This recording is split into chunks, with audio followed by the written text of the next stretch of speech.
The 4R model is the predecessor to the 4D model. The 4R model existed first, and it gave rise to the 4D model. The 4R model is the right truth, right values and attitudes, right actions, right results. You're going to see that in a couple slides. And it's the model that we use for dealing with the individual. And it's everything that we do involves people. So if you have an organization and you are working with people, you need the 4R model or something similar with which to try to work with people. This has its origins from about 35, 40 years ago when I was studying at the university. And it's really interesting because it's foundational to everything that we do. Yes, we put vision first, and we talk about vision first. And Simon Sinek talks about that in one of his latest videos. Really good stuff. Yes, vision's first, but everything involves people. You can't do anything in an organization without people. And if you have people, you have to deal with the individual. And you have to deal with them where they're at, not where you necessarily would like them to be.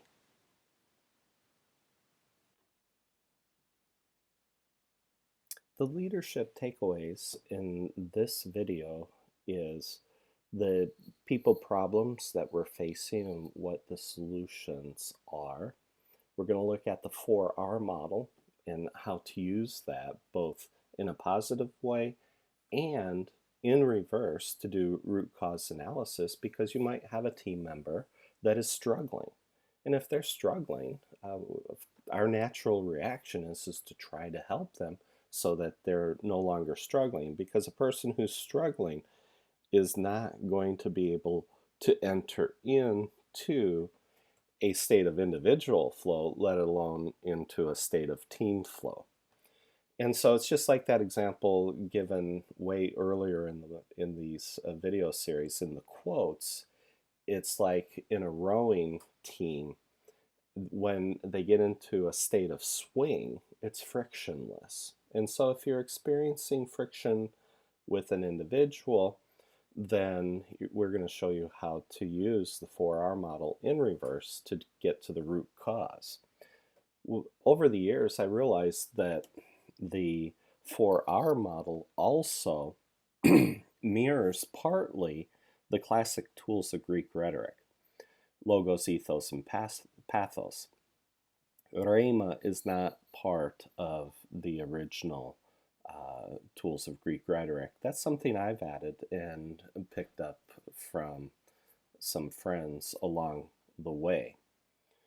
Logos is definitions, ethos originally was the place we live, and pathos is the root for passion. Rhema is word in action, or word that has come to life. And so that's what this is all about.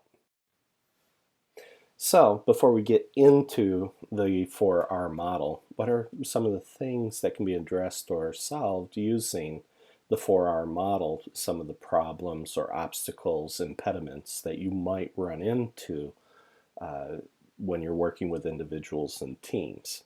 And this is for every part of the organization. It doesn't matter if a person works by themselves, if they're working with a team, or if they're working with the product, program, process part of the equation, or if they're working with the portfolio, leaders, executive, C-suite. It all applies because it's people in all four boxes. And right up front, team member well-being.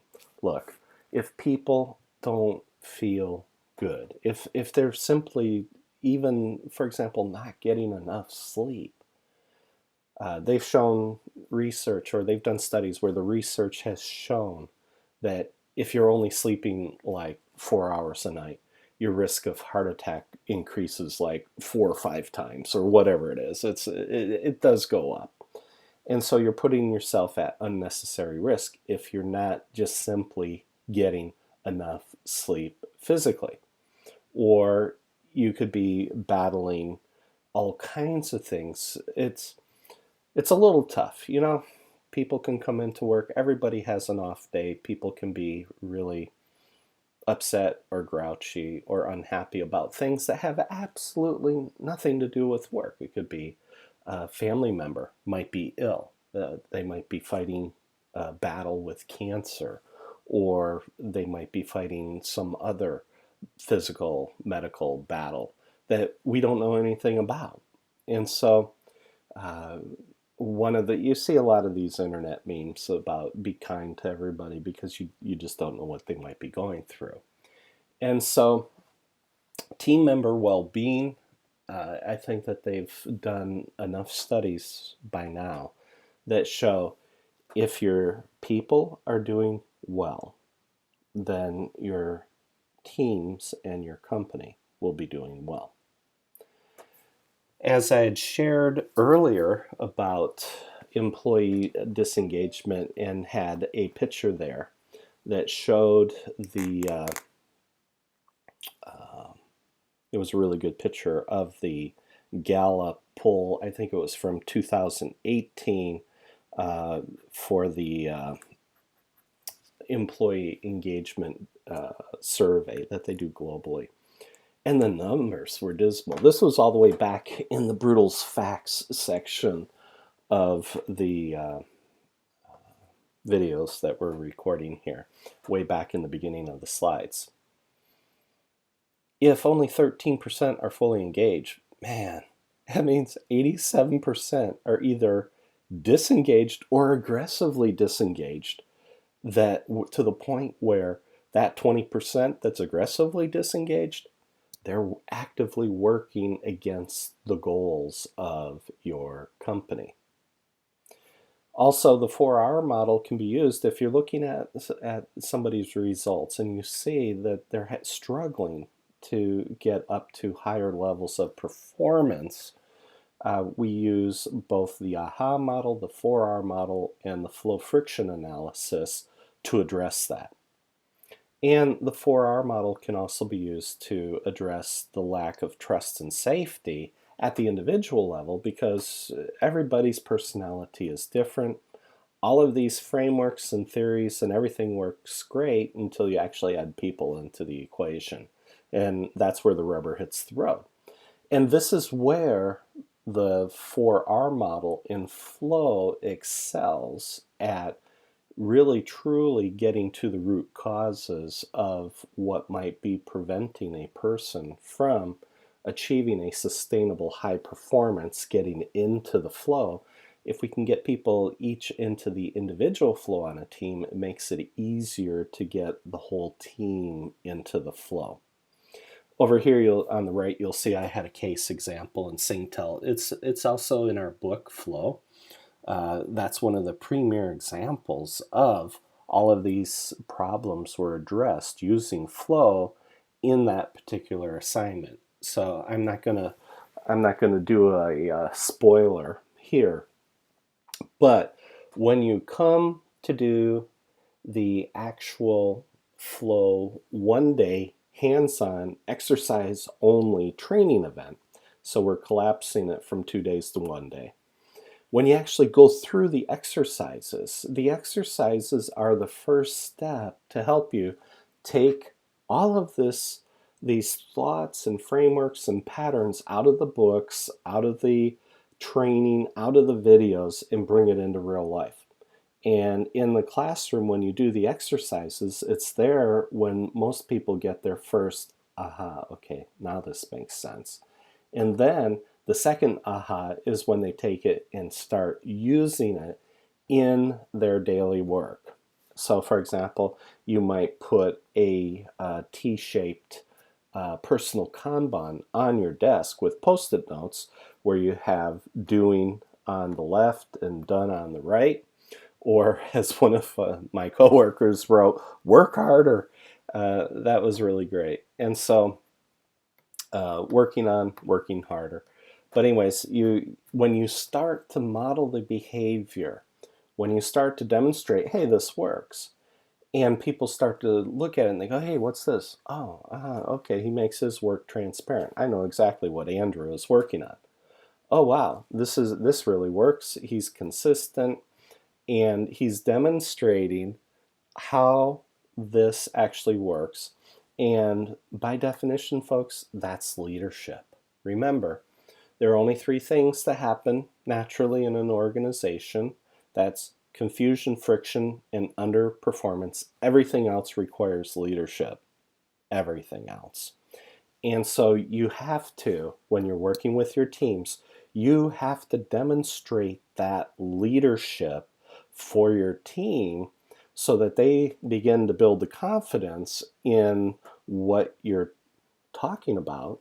You're actually walking the talk and delivering what you said you were going to deliver. So it's extremely important to model the behavior to demonstrate the mindset. It's the difference between just doing and being.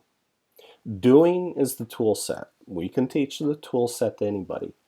Being and adopting it and turning it into a mindset, that is something that is much harder to do. It requires individual transformation to achieve that.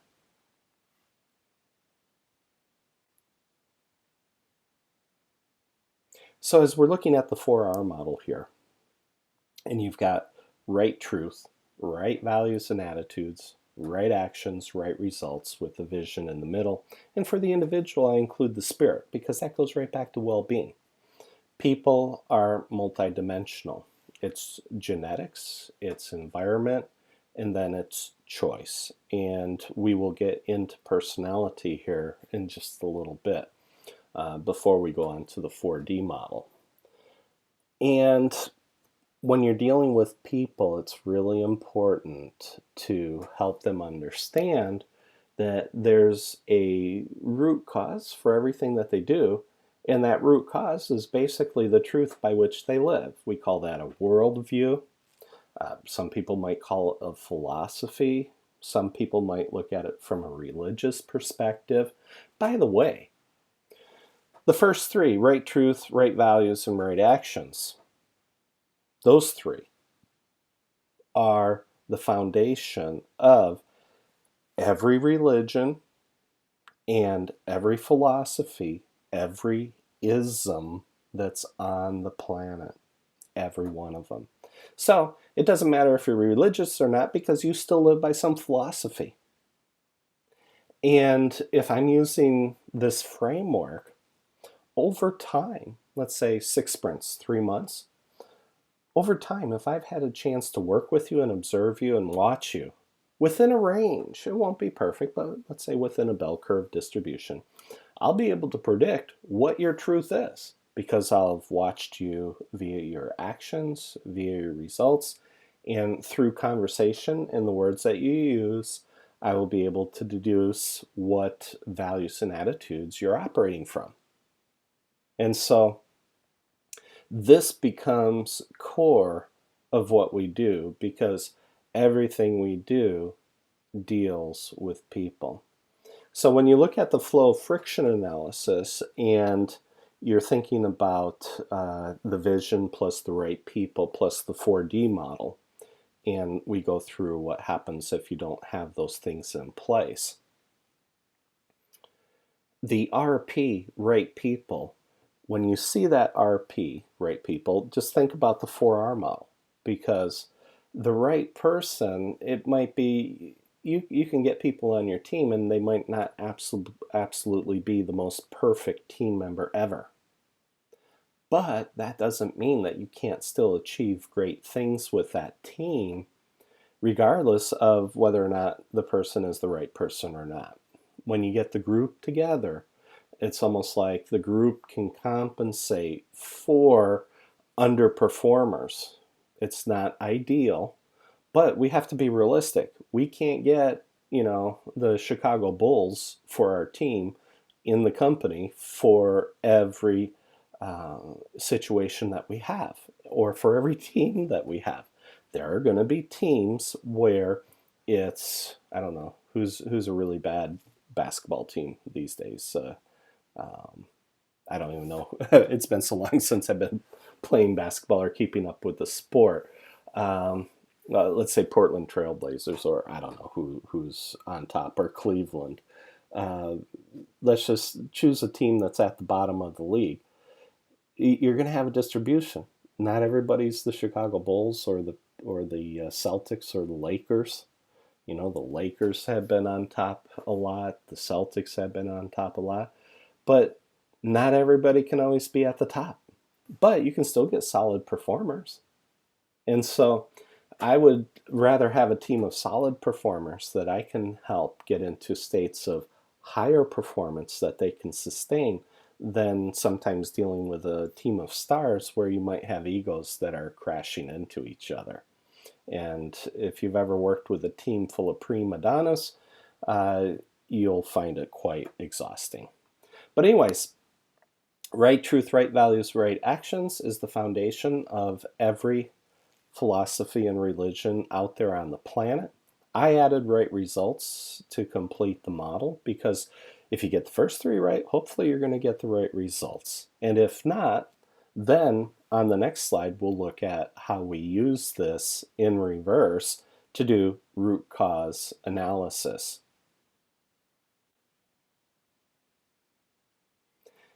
If you're not getting the right results, then first place I look is, well, what did they do? You know, what were the actions? And then I'm going to look at, well, why did they do that? What were the values and attitudes behind it? And ultimately, 9 times out of 10, I already know that, okay, they misunderstood something, and it was clear to me that their quote-unquote truth that they were working from wasn't correct. Now, people say, well, you can't modify people's truths. And it says like, oh, come on. You know, if that were true, companies wouldn't spend millions or even billions of dollars a year collectively on training. They wouldn't waste their time.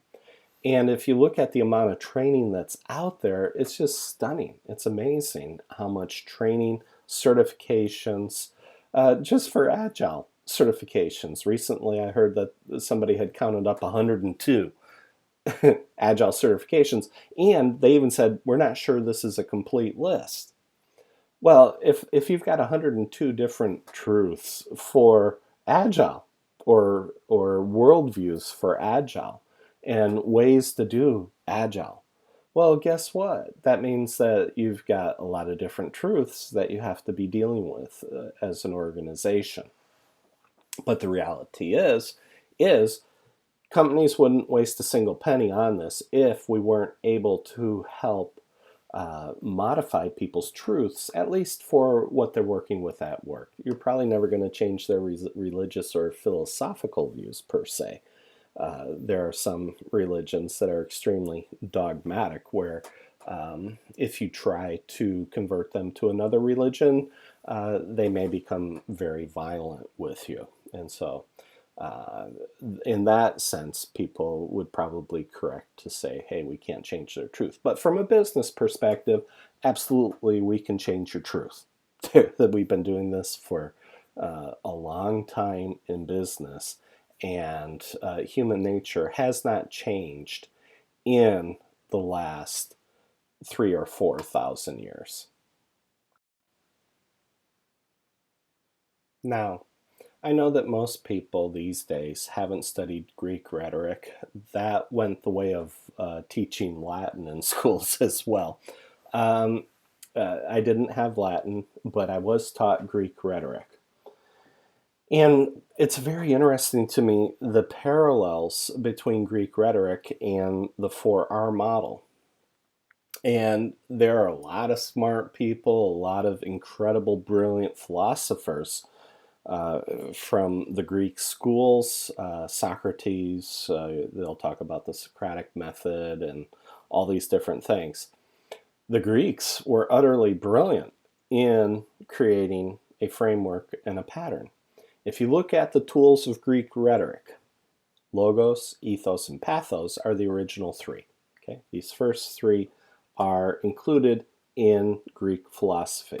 Now, I borrowed the idea of rhema from our Pentecostal charismatic friends in the Christian denominations because I just think it's absolutely stunning and amazing, that word, when applied to business. And this is actually really important if you're an executive and you want to create a team like what we described earlier in some of the slides, where the team members are willing to throw each other under the bus. You really have to be able to understand these basic tools and concepts of classic Greek philosophy and classic Greek rhetoric. Okay? And you're going to start to see some of the patterns are parallel between Greek rhetoric and the 4R model. Logos in Greek literally means word or words. Ethos used to mean the place that we live. Pathos is the root word for passion. So, when we're looking at logos and words, that's why definitions are so critical. And that's really when we use the word definition. This also mirrors the 4D model, since the 4R model is the individual version of the 4D model. Okay, right definitions. Okay. And so words and definitions, if the executives are using the words and they're using words one way and it means one thing, but the organization understands it instead of the language of leadership, they look at it through the lens of the language of management. What the executives intend as inspiration and vision ends up creating a different thing when heard through the lenses of, or the filters of, the language of management. But logos is basically right truth or the right definitions. Okay. Ethos, the place that we live, everyone who has ever heard of the word ethics will immediately recognize that ethos is now the root word for ethics. And that's distilling the right values and attitudes in values. Okay? Logos was distilling or defining right truth. Ethos is distilling the right values and attitudes. Okay? So your values and attitudes are distilled from the truth that you believe. Pathos, which is a very living word, it's the word for passion. It's an action word. It actually strikes an emotional chord with people.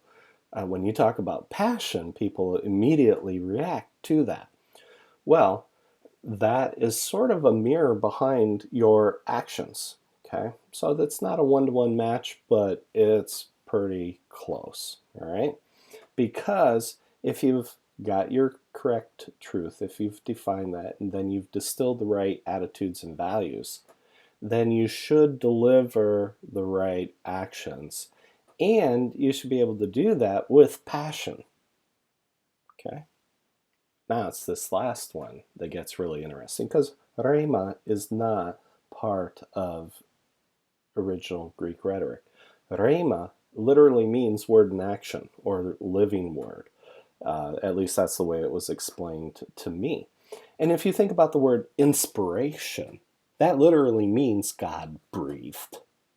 Okay? And if you want to breathe life into your teams, you have to first speak life into your teams. So you should be extremely careful about the words that you use when working with your teams. Because if you use the wrong words, you will risk getting the wrong results by going through the model here. Rhema as the living word. That's the word in action. If you've got a truth and then you're seeing a result of that truth, a physical, tangible result of an idea, then that physical result is literally a word brought to life. Okay? And so it becomes a formula. Logos plus ethos plus pathos equals rhema. It's just like the formula, right truth plus right attitudes plus right actions equals right results. You can do the right definitions plus the right distillation plus the right delivery equals the right drive for the 4D model.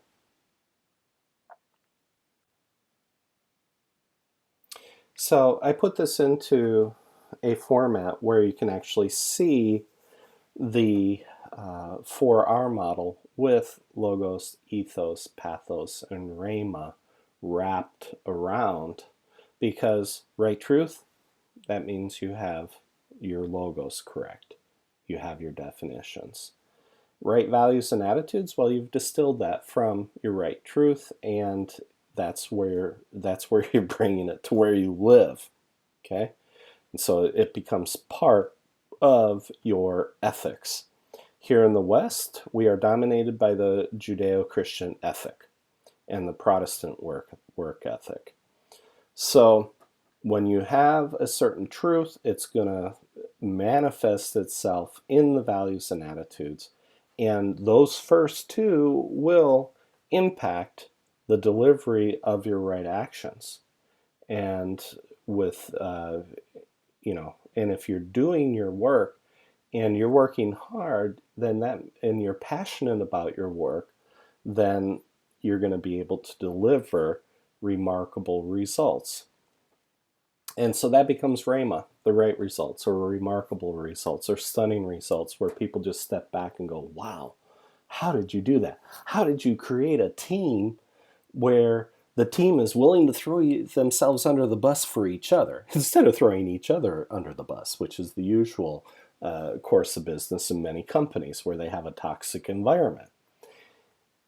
When you can create a team where the team members are willing to throw themselves under the bus first in order to save their team member, then you know you've achieved what we're trying to get to in the 4R model. And isn't that what every executive, every leader of a company really wants? Is to be able to have teams with people who understand the definitions, have high ethics, deliver their work with passion, and achieve remarkable results that are alive and stunning and inspirational. I can't think of a single executive that wouldn't want that.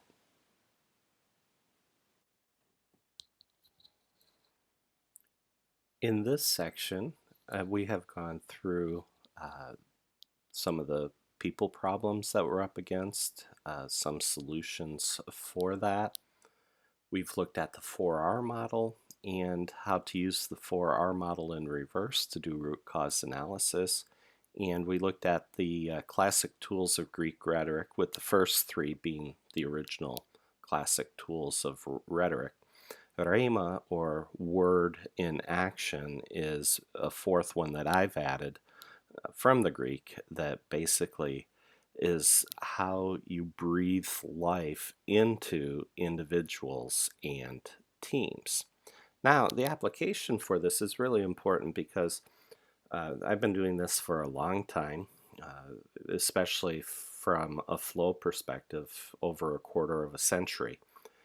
So you're going to run into people who are purists. They're going to be like traditionalists or agile people who are purists. And I love sort of the phrase that they use in Sweden for purists. They call them the agile Taliban. That's probably not very polite, but it's a pretty good description, and from what I've experienced, it's relatively accurate. You'll understand from where I'm coming from, I'm very pragmatic, and flow, again, is agnostic. So, if you are working with team members who take that too far in their daily work, like if they're a traditionalist and they're a purist for it and they think agile is horrible, Or if you're working with somebody who thinks lean is the only way, or change management is the only way, or that agile or scrum is the only way, you can use the 4R model in reverse to help them adjust and adapt their values and attitudes, and eventually even help them reform some of their basic truths. And then going back to the Greek rhetoric part in rhema, do you understand how your words can either breathe life into an individual and or a team, or literally suck the life right out of them or it? It's really important, the words that you use when you're working with individuals and teams. Uh, a single wrong phrase can just suck the air out of an entire room, and it can happen with stakeholders that do that. I worked with one organization that the first thing, their first reaction was when anybody brought up something new, their initial reaction was to say, oh, well, that won't work here. Okay.